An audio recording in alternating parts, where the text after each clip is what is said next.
Hey, Becky here. Y'all my family and friends anyway, so y'all know me. Anyway, I'm going to talk about something a little personal right now. Some of you may know, most of you do not. But you know what?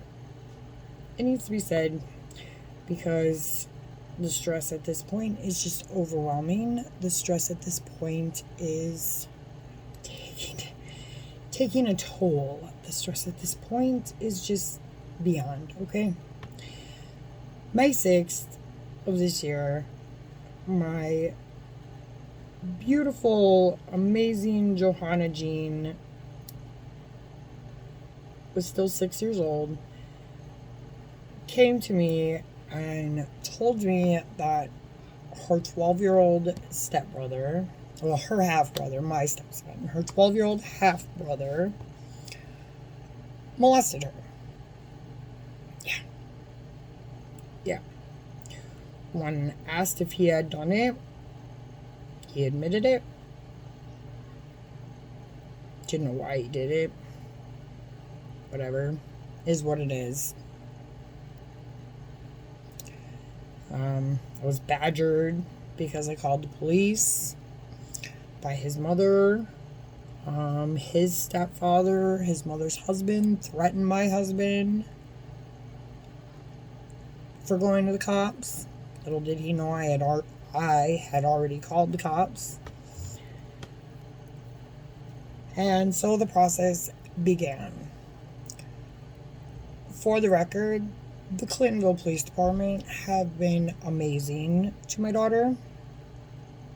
They worked very hard in everything that they did.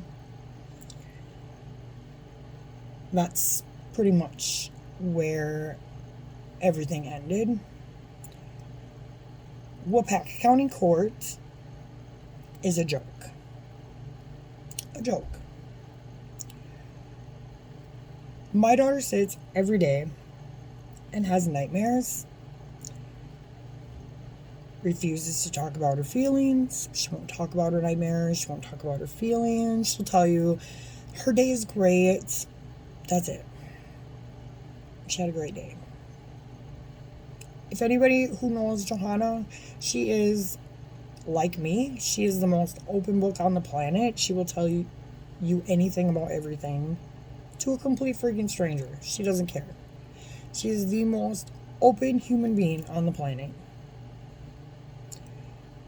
So to watch her go from that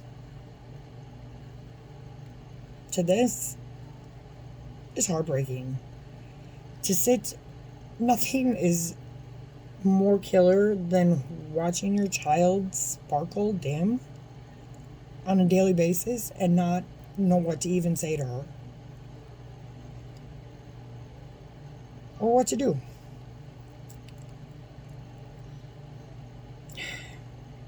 The Clintonville Police Department tiptoed and they worked very hard on her case and they treated her very appropriately. That is where the appropriate treatments pretty much ended. From there on, it's been a joke. Oh, I will say, the hospital was very nice. When they did the exam, the hospital was amazing as well. So I will say Marshfield Clinic, if you ever have to take your child for a sexual assault exam, they are amazing. But other than that, nope. They just screw everything up. They did not do my stepson's interview for 2 months. 2 months. 2 months. And then an unqualified human being, because I have yet to be shown any credentials, determined that he was remorseful, even though 2 officers stated in reports that he was unremorseful at the time of his interview. But apparently 2 months later, he was remorseful. I find that very convenient. It's just one thing right after the next. The intake interview had nothing to do with the incident at all. Instead, allowed mom to bash the victim's home. Nobody Yes. Okay. In a minute. Of course, nobody corrected Mom. Instead, just let her babble and babble and babble about trash talking our house. It is what it is, I guess. That's what I keep getting told. It's just a joke. I don't even know how to say it. My husband was never notified of the intake interview, which actually caused the judge to reschedule the initial plea hearing. So we drove an hour there, sat there for hours, and had to drive an hour home with absolutely nothing but a reschedule because my husband was not notified of that hearing. And when I contacted, first of all, nobody would give me the intake interviewer's phone number, not even her own manager. Ironically, Google has her home address and everything, by the way. But nobody would give me her number, her office number. But anyway, when I asked her manager why my husband was not notified, I got told that he was not notified because he did not have to be notified because he was not the custodial parent per what the Clintonville Police Department told her. When I questioned that, because the police department wouldn't be able to give them that information, she then turned it around and said, oh wait, I know that she knew that I had been notified, when I told her again that she was wrong because I had not been notified, because if I had been notified I wouldn't be looking for the woman's information. She then came back and said, oh wait, I meant to say that your husband was notified for the defendant and the victim. Like, no, he was not, because again, I get his mail, and for two, you just said he wasn't because the Clintonville police told you he didn't have to, even though they don't have the authority to tell you that. And for two, like, every victim, every department, every agency has sent everything victim-wise to me, except apparently them. Then we go to this rescheduled plea hearing. Yeah. Let me tell you. First of all, the words that will haunt me for the rest of my life. Thank God my daughter, the victim, was not there. Thank God no victim was sitting in there. Because that judge literally sat there on his bench. Judge Troy Nielsen, by the way. I'm gonna say his name, and I don't really care. I don't really care at all. This is fact. It's what he said. Pull his transcripts from his courtroom. I don't care. He said, the victim is not within my jurisdiction. He's literally giving a child sex offender a slap on the wrist because the victim is not within his jurisdiction. Now I ask you, what exactly does that even mean? Because that's all I got said with it. What does that mean? Stop, please, I'm talking. Okay, take one. So to me, you say the victim is not within your jurisdiction and you leave it at that. Leave it as such? That means what? The victim doesn't mean anything to you? I hate to break it to you, Mr. Judge. You may be the judge and executioner. However, you still work for the people. You still represent the people that voted you to be a judge. Not to mention the fact that crimes come with victims. What are you wearing a robe for? You wouldn't have a crime without the victim. Not to mention the fact that how could you even just say that? I mean, what kind of human, how do you sleep at night? Knowing that you just said that. I mean, like I said, thank God my daughter, who is the victim, was not sitting there. Thank God no victim was sitting there. Because no victim should have to be told that they don't mean shit by the one person who is the final say in getting justice for them. And then his other reasoning for giving a juvenile sex offender a slap on the wrist is because, get this, apparently there's research that says juveniles, children that sexually assault their siblings, are less likely to reoffend. Yeah. So apparently we don't hold them accountable because they're less likely to do it again anyway. So what does it matter? Nobody cares. But those were his justifications. So he's giving the youth justice system 2 weeks to rewrite their BS report, which, by the way, apparently the victim has rights to that. But ironically enough, after leaving multiple voicemails and then getting hold of the woman's manager again, she finally did return my phone call. Nasty as hell on the phone. Nasty. Nicole, she is a rude woman. Yeah. Apparently I don't have the right to know anything as being victim, from the victim side. So whatever. I don't know why. And by the way, I had to get that phone number from the DA's office. Because again, the manager wouldn't give it to me, nothing. But again, I don't have any rights to that anyway. So I had to give them Dad's number for 3 times in a row.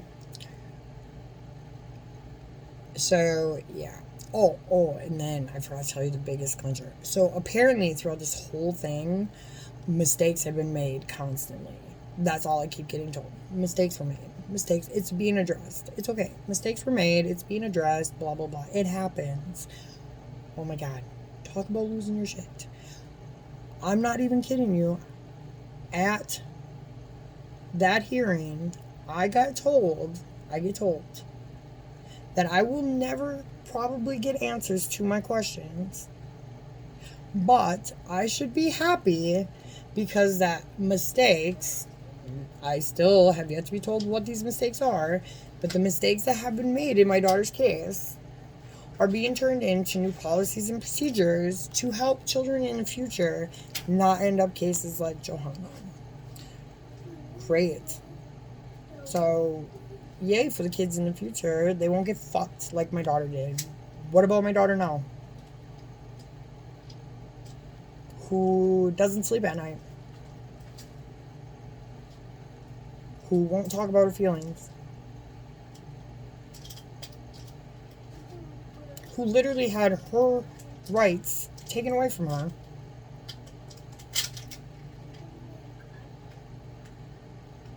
Is that seriously? Nobody care? Because I just seriously cannot fathom at this freaking point. Like, honestly, cannot fathom at this point.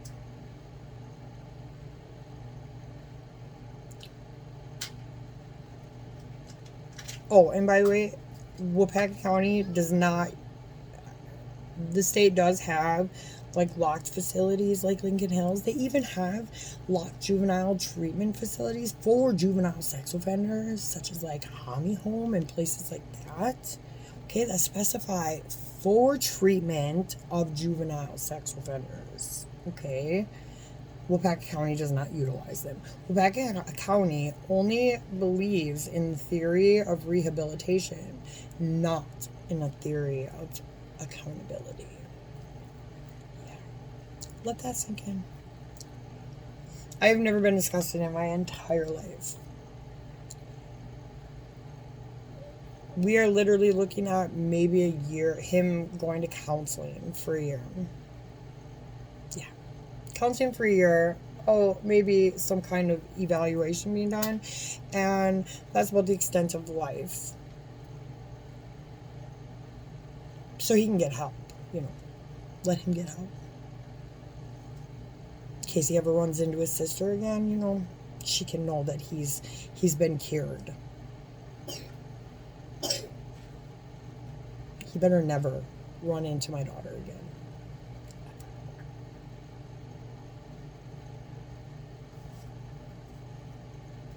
I am beyond words. Beyond. I have a phone call meeting that I just set up and scheduled for Wednesday with the state because I am done. I'm still waiting to hear back from the Senate's office. I am beyond done. I just called and left Message with an attorney. I want my list. I want the list of mistakes that were made. Because at this point, I have absolutely zero faith within the justice system. I don't care what policies and procedures were correct, were put into place. Stop a minute. Were put into place to correct the situation. I mean, yay for kids in the future. I don't know how common sense didn't trump that up to that point. I can see me. Because mommy's talking right now. Why? I am so freaking appalled. It is beyond. Oh. No child should have to go through what my daughter did and then literally be spit on by the justice system, and no judge should ever make a comment like that. Mom, what? He said a lot of things in court, he did. No. But those words will forever haunt me. Huh? That a juvenile, that a victim is not within his jurisdiction. I mean, if he meant something else by it, certainly he should have clarified that, because that is definitely the way it was taken. So, my daughter will get through, because my daughter is amazing. She's strong and she's beautiful. Just doing everything I can to be that voice for her. And to not remind everybody that she's the victim, he is not. Because the court system seems to forget that she is the victim. That she is the victim, he is not. So I hope the rest of you can remember that as well. Thank you for listening.